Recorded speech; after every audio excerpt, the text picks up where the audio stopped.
Bismillahirrahmanirrahim. Alhamdulillah nahmaduhu wa nasta'inu bihi wa nastahdihi wa nastaghfiruh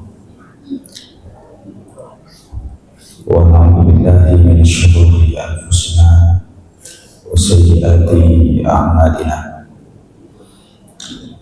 Man yahdihillahu fala mudilla lahu wa man yudlil fala hadiya lahu.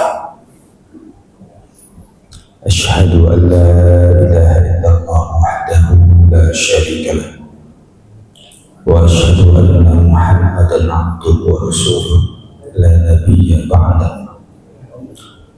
Allahumma shalli wa sallim wa barik wa azim wa akrim wa an'am ala sayyidina wa habibina wa syafi'ina wa karimina wa uswatina wa qudwatina wa qurrati a'yunina wa dukhrina wa maulana Muhammadin wa ala alihi wa ashabihi ajma'in, amma ba'd. Qala Allah subhanahu wa ta'ala wa tazawwadu fa inna khairaz zadi at-taqwa. وقال في آية أخرى يا أيها الناس اعبدوا ربكم الذي خلقكم من نفس واحدة وخلق منها زوجها وبث منهما رجالا كثيرا ونساء واتقوا الله الذي تساءلون به والأرحام إن الله كان عليكم رقيبا. Bersyukur kepada Allah yang Maha Besar, Maha Tinggi, Maha Esa, Maha Kuasa, Maha Pengasih, Penyayang, Pengampun, Murah, Pemaaf, yang telah memberikan kita berbagai macam kenikmatan, baik nikmat zahir maupun nikmat batin, baik nikmat yang terlihat maupun nikmat yang tidak terlihat, baik nikmat yang kita rasakan maupun nikmat yang tidak pernah kita rasakan. Hakikatnya Allah adalah Zat yang Maha Adil. Allah memberikan kenikmatan kepada hati seseorang, meskipun secara nampak dan secara zahir kenikmatan tersebut berbeda-beda. Ada yang kaya, ada yang miskin, ada yang tampan, ada yang kurang tampan misalnya, ada yang punya jabatan, ada yang tidak punya jabatan. Secara zahir memang terkesan dan terlihat Allah beda-beda, tetapi secara batinnya, secara hati, hakikatnya sama, susah dan senang. Kenikmatan itu ada pada kesenangan dan kesengsaraan itu ada pada kesusahan, dan itu dirasakan oleh siapapun, baik pejabat ataupun orang miskin. Hanya saja kadar waktu dan perkiraannya berbeda-beda. Orang miskin bisa merasakan senang, orang miskin bisa merasakan tertawa, pejabat juga bisa merasakan senang tertawa. Sementara pejabat pun bisa merasakan sedih, begitu juga orang miskin. Tukang becak yang dalam satu hari mendapatkan proyek atau mendapatkan order 5 kali bolak-balik saja itu sudah senang. Orang yang tinggal di kolong jembatan, dia mendapatkan undangan maulid yang akhirnya pulang-pulang saja mendapatkan berkat, itu sudah kesenangan bagi mereka. Sama seperti kita yang punya uang kemudian nyalon menjadi anggota DPR lalu kepilih. Pada artinya, hakikatnya itu perbedaan seseorang hanya dalam hal fisik, tetapi Allah memberikan rasa yang sama. Adilnya Allah di situ aja. Jadi kalau ada pertanyaan kenapa Allah membeda-bedakan makhluk, Pertama, Allah Maha Adil, hanya saja kita yang tidak tahu. Yang kedua, hadirin sekalian, hikmah dari berbagai macam perbedaan. Maksudnya, lalu uang sugi KPK, maka yang pasti kita kelaparan. Orang kaya kita kelaparan. Seluruh manusia di rumah ini kaya semua dan gak butuh uang, kita pasti kelaparan.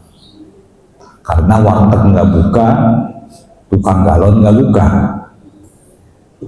apalagi miskin semua, kaya semua saja kita kelaparan. Andaikan seseorang pinter semua, maka ya setiap bayi nggak perlu belajar dan sekolahan nggak laku, dan kondisi bumi pastinya tidak ramah. Seringnya kita mendapatkan pikiran-pikiran yang menyebabkan kita kufur terhadap nikmat Allah disebabkan karena berbagai macam polemik dan pertanyaan, serta kurangnya kita mencari pengetahuan.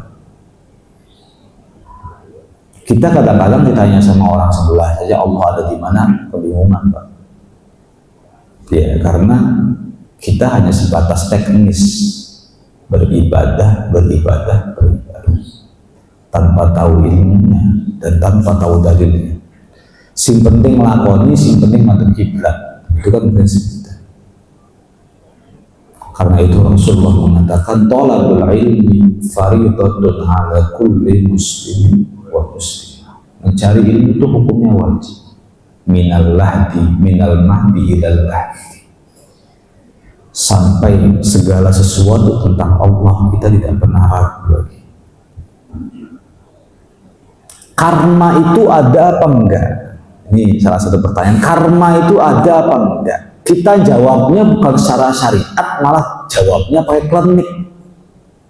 Sholat subuh jamaah rajin, jawabannya pakai klinik. Saking apanya buntunya kita terhadap syariat Allah itu. Bingungnya kita menghadapi syariat Allah. Kadang-kadang nggak ngerti syariat, langsung loncat gaya ini ma'rifatnya hakikat. Padahal syariat saja nggak ngerti. Hak seseorang yang mengerti tentang hukum syariat, hakikatnya dia mengerti segalanya.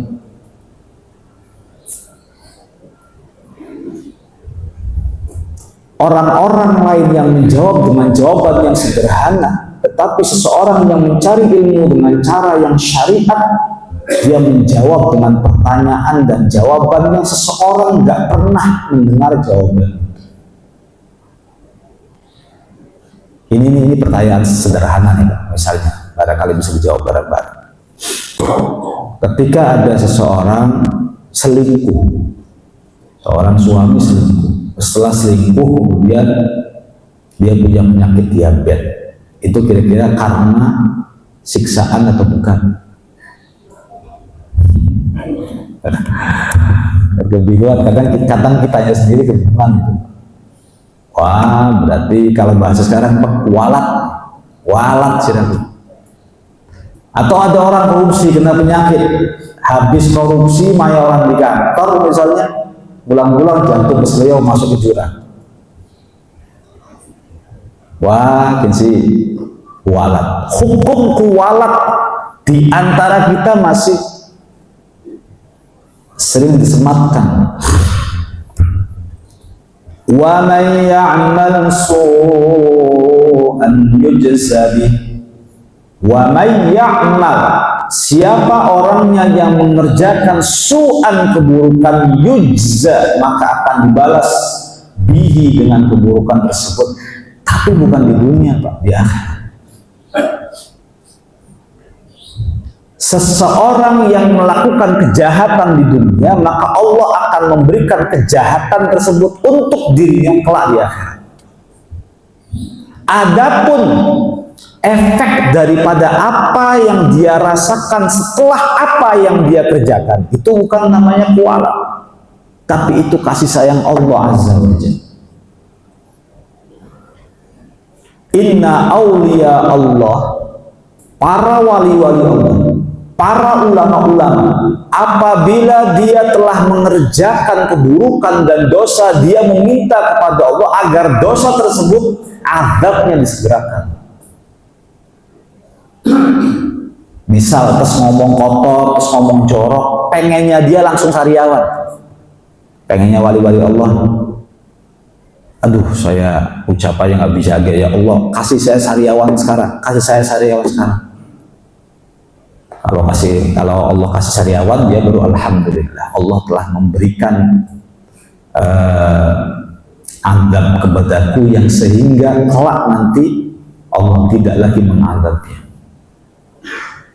Tapi beda dengan orang-orang Jawa, Pak. Kalau ada orang Jawa, orang tua pemaning ya anaknya gitu. Sekolah enggak? Sekolah, Pak. Terus sariawan, kan gara-gara begitu akhirnya konon azab yang Allah berikan setelah dia melakukan dosa itu berlaku untuk kaum muslimin. Hampir setiap orang Islam yang melakukan dosa karena rahmannya Allah dan rahimnya Allah, maka setiap dosa-dosa orang muslim yang dilakukan dibayar di dunia. Termasuk Rasulullah Shallallahu Alaihi Wasallam mengatakan, "Isnan yu'ajjiluhumallahu fid dunya al-baghyu wa 'uququl walidain." Ada dua dosa yu'ajjiluhumallahu fid dunya yang Allah segerakan terlebih dahulu siksaannya di dunia. Yang pertama adalah al-baghyu, zina. Yang kedua, wa'uqul walidain, durhaka kepada orang tua. Nah, kita kan mendefinisikan durhaka itu yang penting larak nang ati wong tua. Tidak punya definisi khusus, tidak punya rangkaian khusus, tidak punya paradigma khusus. Oke, lamun anak-anak kang adil para wong tua pasti durhaka. Anak nggak pulang-pulang durhaka. Ya bingung Pak kalau kita memberikan sebuah ukuran. Ya durhaka itu segala bentuk yang menyebabkan orang tua merasa tersingkirkan, itu namanya durhaka. Kamu kukut. Tapi apakah anak wajib membahagiakan orang tua? Maka jawabannya tidak.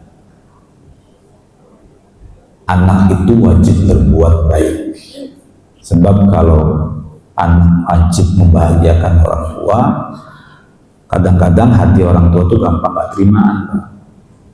Anaknya udah baik, udah sopan, udah belanjain segala keperluan ke Alfamart, tetap aja orang tua nggak bersyukur. Kamu belum bisa bahagiain emak karena kamu belum mampu membelikan emas 1 kilogram. Nah, terus harus bagaimana? Saya nggak pernah bisa membelikan emas 1 kilogram, tapi saya mencoba untuk membahagiakan emak, tapi emaknya nggak pernah bersyukur. Apakah anak ini termasuk anak yang durhaka? Tidak. Maka dalam Al-Quran, wabil walidaini ihsan, berbuat baik kepada orang tua itu wajib, tapi bukan membahagiakan. Kalau membahagiakan umum, karena kadar dan takar kebahagiaan orang tua, kan orang tua manusia. Orang tua manusia kadarnya berbeda-beda. Ada orang dikasih handphone bahagia, ada orang dikasih Quran bahagia gitu. Coba banyak mana Pak? Dikasih iPhone atau dikasih Quran? iPhone. Lantas ketika kita memberikan banyak hal kepada orang tua, tetapi tidak ngasih iPhone, apakah itu termasuk durhaka? Nah, maka taksis ini penting. Artinya jangan sampai kita menganggap bahwa segala anak yang tidak pernah membahagiakan orang tuanya itu dianggap mengukul durhaka. Wa in jahadaka ala an tusyrika bima laysa laka bihi 'ilm fala tuti'huma wa sahibhuma fid dunya ma'rufan.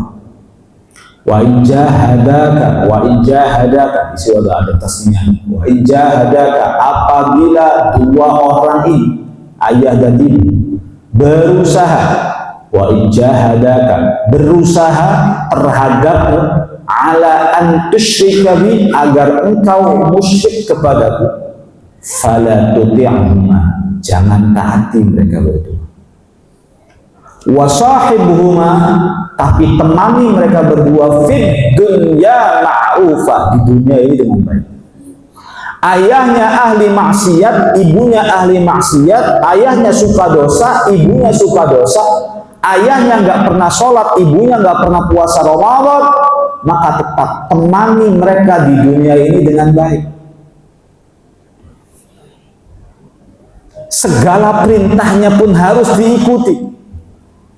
Yang penting bukan satu perintah, yaitu perintah yang haram.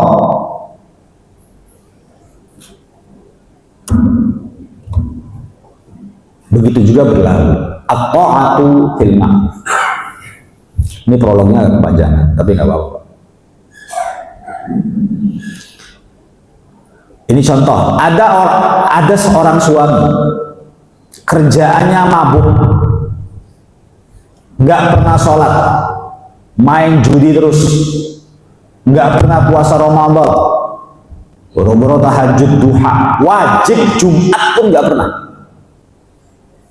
Apakah perintah dia harus ditaati? Jawabannya iya. Segala perintah dia terhadap istrinya, maka sang istri wajib untuk mentaati perintah suami. Baik suaminya taat kepada Allah ataupun tidak taat kepada Allah. Bukan lihat suaminya taat kepada Allah atau tidak, tapi lihat perintahnya.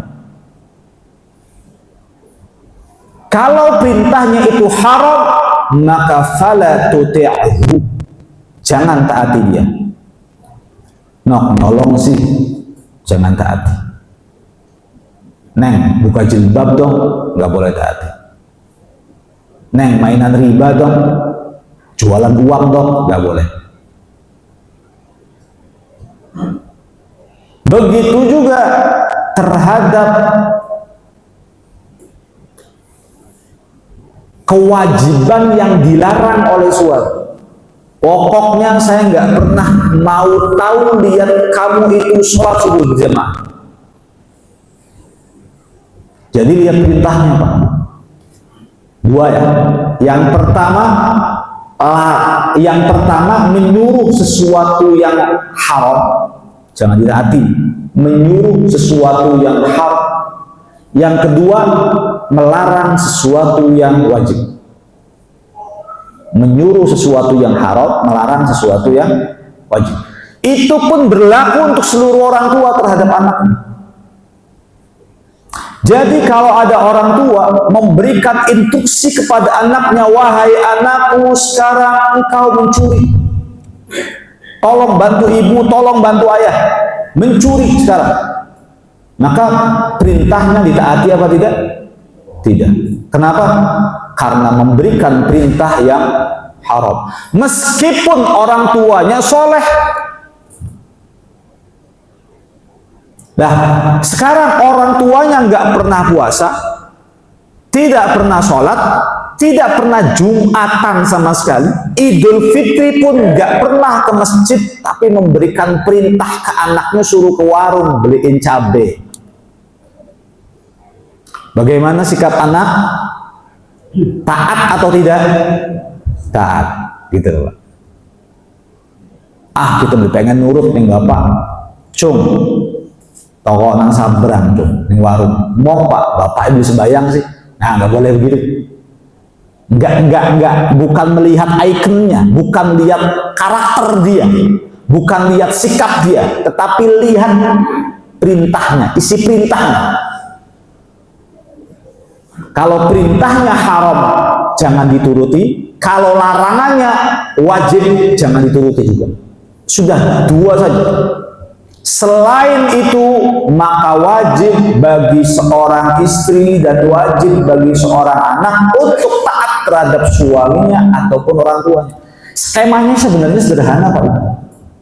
Cuman kadang-kadang yang bingung di lapangan, banyak seorang istri yang bilang tergantung suaminya. Kalau suaminya baik, saya nurut. Kalau suaminya nggak baik, ya ngapain saya nurut? Ini ucapan yang tidak berkonsep.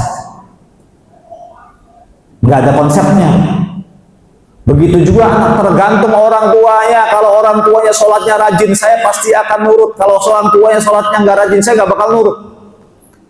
Kalau begitu berarti lihat karakternya orang, tetapi tidak lihat perintahnya. Kan undur maqal wala tandur maqal. Undur maqal wala tandur maqal itu berlaku begitu. Nah, di hari ini kita senantiasa selalu melihat karakter orang baru nurut. Icon baru nurut. Lamun bos kangongkon, atasan yang memberikan perintah, pimpinan yang memberikan perintah, atau pimpinan yang memberikan nasihat, biasanya nurut. Tapi begitu satpam atau tukang kebun atau OB memberikan masukan, siapa sih sih? Ini kita Pak, batrul haq wa ghamtun nas,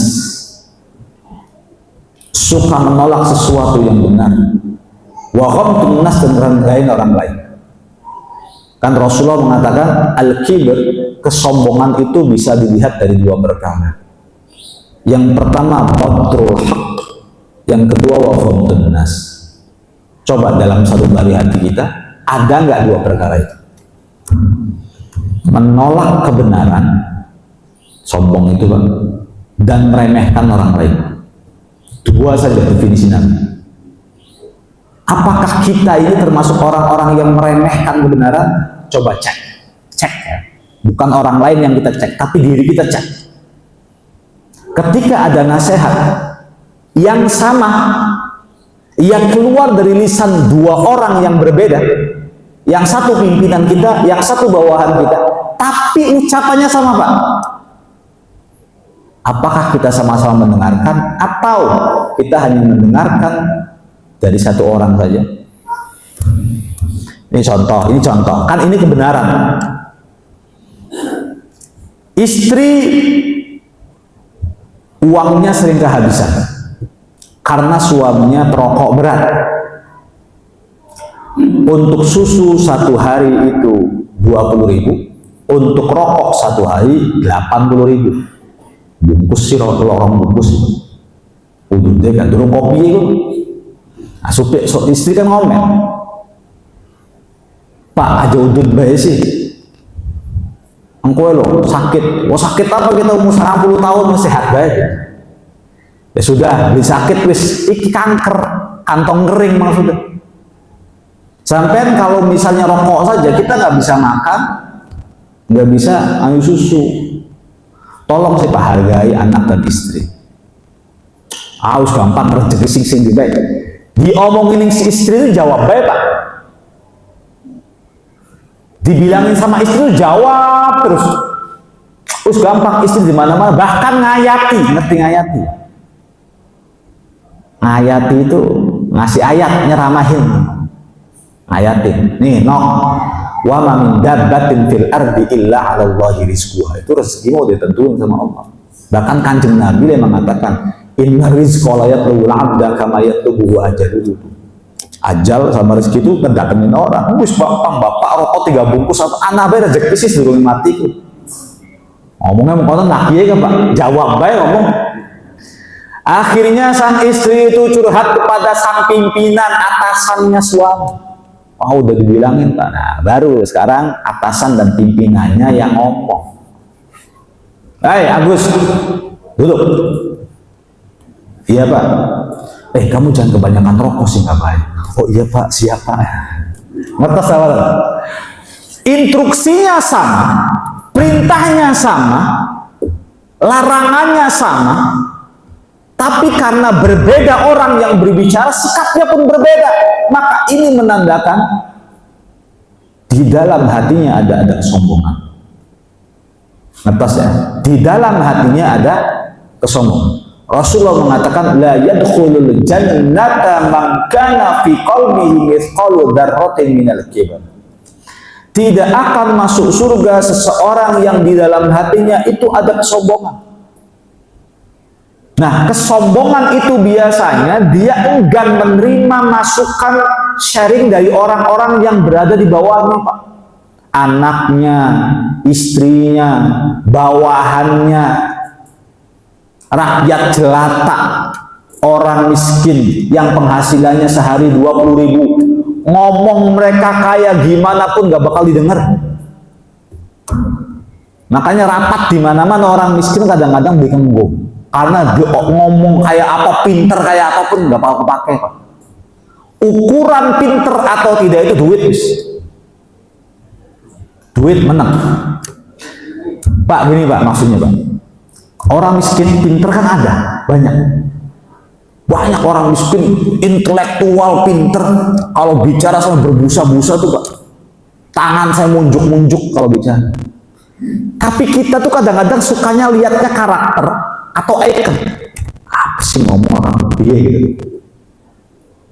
Menurut kita bukti itu adalah Alpan atau Pajero. Nih, di dalam diri kita, yang namanya bukti itu adalah Alpan atau Pajero. Ira nembek dua carry pun odong-odong saja kayak ngomong. Rapat Pak, dia di madrasah, usulannya bagus, gagasannya bagus. Begini Pak, kita atur begini. Tapi yang bicara adalah orang yang bukan siapa-siapa, yang sehari kadang dapat uang, yang sehari kadang dapat tidak. Rata-rata kalau penduduknya adalah al-mutakabbirin, orang-orang sombong gak bakal terima tuh. Maka kita lihat penduduknya. Kalau penduduknya rata-rata al-mutakabbirin, orang gak pernah terima. Beda dengan al-mutawadhi'in, kebalikannya begitu. Usulan Abu Hurairah radhiyallahu anhu di hadapan baginda Nabi sallallahu alaihi wasallam diterima, Pak. Abu Hurairah meriwayatkan hadis itu 5.300. Itu diterima, Pak, menjadi perawi hadis. Tidak punya SK, tidak punya sertifikat, Pak. Abu Hurairah nggak punya rumah. Bu Hurairah itu Ahlus Suffah, santrinya Rasulullah Shallallahu Alaihi Wasallam. Jadi Ahlus Suffah itu, ini masjid, ini di pelataran belakang masjid dia ada kobong-kobongan tuh. Nah, Abu Hurairah bersama 70 orang tinggalnya di situ. Kadang-kadang Abu Hurairah itu nggak makan. Abu Hurairah pernah basa-basi di depan Abu Bakar, gayanya nakon agama, tetapi ternyata pengen dipaimangan Abu Hurairah. Di zaman Nabi, orang kaya, orang miskin nggak bakal jadi patokan, Mbak. Miskin pinter, kenggu.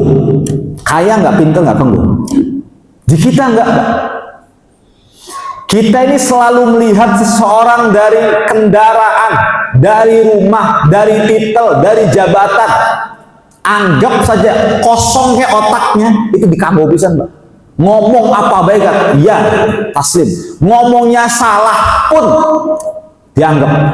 Bahkan bahasa kan, nasihat yang keluar dari orang miskin itu tidak akan dihiraukan, serta kentut dari orang kaya itu, nah bahasa kan konon. Jare elo konon, berarti. Wong sugih sih kayaknya Pak, aja mana ngomong. Misalnya ngentut itu kan mau pada gemuyu Pak, dimaklumi. Oh leres. Buat nopo maklum. Punten ya, misalnya punten ya, ngentut lagi rapat Pak. Wong paling sugih sedesa. Nggih buat napa-napa. Punten ya, di bapak kan, di bapak. Coba misal Bapak si mengkonon lagi rapat, tidak tahan. Buang suara, dipedeliki Pak. Bocah disopan. Lah kesopan santunnya. Itulah karakter kita. Tidak pernah fair ketika menyikapi orang lain. Ketidakfairan kita ini disebabkan karena al-kibru yang ada dalam mutakabbir, kesombongan. Dan la yadkhulul jannata man kana fi qalbihi mithqalu dzarratin minal kibr. Tidak akan masuk surga seseorang yang di dalam hatinya ada kesombongan meskipun secuil. Maka wajib bagi kita untuk mencari ilmu lebih dalam dan lebih banyak lagi untuk menghilangkan sifat-sifat yang memang kurang baik yang ada pada diri kita. Karena ternyata kitanya sendiri kadang-kadang bukan orang lain, kitanya sendiri kadang-kadang. Kalau lihat apa-apa tuh deleng-delengan dikit. Siapa kang ngomong gitu tuh. Makanya pembicara-pembicara sekarang rata-rata harus orang kaya, Pak. Ya, salah satu syurut berdakwah menurut Syekh Sayyid Muhammad bin Alawi Al-Maliki, syarat-syaratnya dakwah di depan halayak umum itu adalah kaya. Saya pernah dengar ceramah, enak ceramahnya, Pak. Di mana? Di dalam mobil bis. Ceramahnya enak. Kami pernah keluar pondok tahun 2008, awal 2009. Kami disuruh dagang sama orang tua, bantu bawa kain. Nah, naik mobil kan. Terus sampai Sumedang tuh tiba-tiba ada orang pakai peci, biasa minta sumbangan, tapi sebelum minta sumbangan tuh biasa ceramah tuh. Saya perhatiin dengan baik, enak juga ya ceramahnya, nyentuh hati juga gitu. Cuma satu bis kula kasih rokok nang satu pun, Pak. Pada fokus masing-masing. Karena nggak pakai AC dulu, mau pada ngudut, pada nganu ayam jago, pada macam-macam. Berbeda dengan seseorang yang ketika berbicara itu dia dengan harta. Orang ngomong dengan harta, Pak. Ustadz atau kiai atau imam masjid, imam musola, rumahnya lantai 3 misalnya, jabatan dan pangkat serta tanda tangannya itu dibutuhkan oleh banyak orang, itu nggak usah ngomong, Pak, nggak usah ngomong. Ini serius di zaman ini. Cukup kau diam, tersenyum, wong gemeter kabeh, Pak. Baginda Nabi Shallallahu Alaihi Wasallam mengatakan, "Idza kana akhiruz zaman, kana kiwamu dinin nasi wa dunyahum ad-darahim wad-dananir."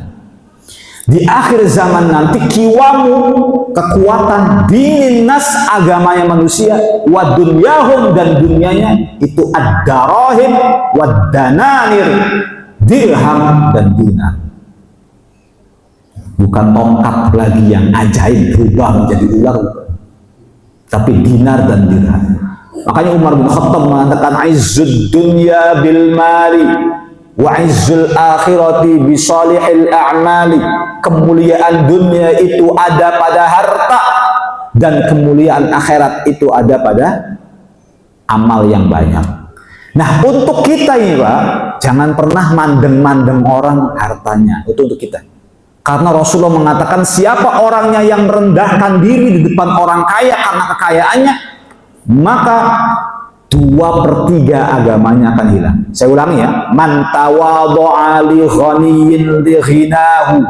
Barang siapa yang rendah hati, menghormati, memuliakan orang kaya karena kekayaan, faqad dhahaba thulutsa dini, akan pergi 2/3 agamanya.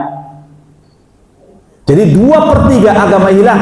2/3 itu berapa, Pak? Kita udah paham saja. 2/3 itu kalau 3, 2-nya hilang. Kalau 9, 6-nya hilang. Kita sudah punya iman 12, 8 iman kita hilang, Pak. Sisanya 4. Itu 2/3. Sepengaruh, artinya lebih tinggi daripada 1/2, setengahnya. Imam Nawawi mengatakan, wa yukrahu takbilu yadir rajuli li ghinahu aw li jahih aw li syakwatih. Makruh bagi seseorang mencium tangan orang lain karena kekayaannya, karena pangkatnya, karena jabatannya, karena dia pimpinan saya. Jadi mengkanan belo, Pak, dalam Islam dimakruhkan. Kalau karena kekayaannya. Tapi wa yustahabbu li salihihi aw amalihi aw ilmihi aw zuhdihi. Tapi disunnahkan bagi kita untuk mencium tangan seseorang meskipun kecil, meskipun masih bayi, tapi senang ke masjid. Kita punya anak tetangga, punya teman anaknya cekir rajin jadi masjid, cium tangannya, Pak. Ya kita harus tua aja. Nah, ini konsep kita yang salah. Dikira kita cium tangan itu berlaku hanya dari muda ke tua, enggak, Pak. Dari tua sampai anak kecil pun disunahkan. Kalau zuhud, kalau soleh, kalau baik, karena ilmunya bagus, misalnya. Yang dimakruhkan itu tadi. Untuk kita seperti itu, Pak. Jangan pernah mandeng-mandeng seseorang itu karena kaya ataupun miskin. Ghaniyun au miskinun, fakirun muhtajun au musir. Dia kaya ataupun tidak. Anggap saya semua orang sama kali, Pak. Bisa kan? Ada kamu. Apalagi yang statusnya jadi ustadz. Jangan sampai ketika ada tamu orang kaya ngeduduk-duduk. Ketika ada tamu orang miskin kemudian itu dimakruhkan sangat itu. Nggak baik, nggak boleh maksudnya. Nah kalau orang awam masih seperti itu maka kita jangan punya perilaku seperti itu, sebab itu adalah perilaku yang dibenci oleh baginda Nabi Shallallahu Alaihi Wasallam. Itu saja Bapak Ibu sekalian yang dapat kami sampaikan. Mohon maaf tidak sampai selesai. Wabillahi taufiq wal hidayah. Wal afu minkum. Assalamualaikum warahmatullahi wabarakatuh.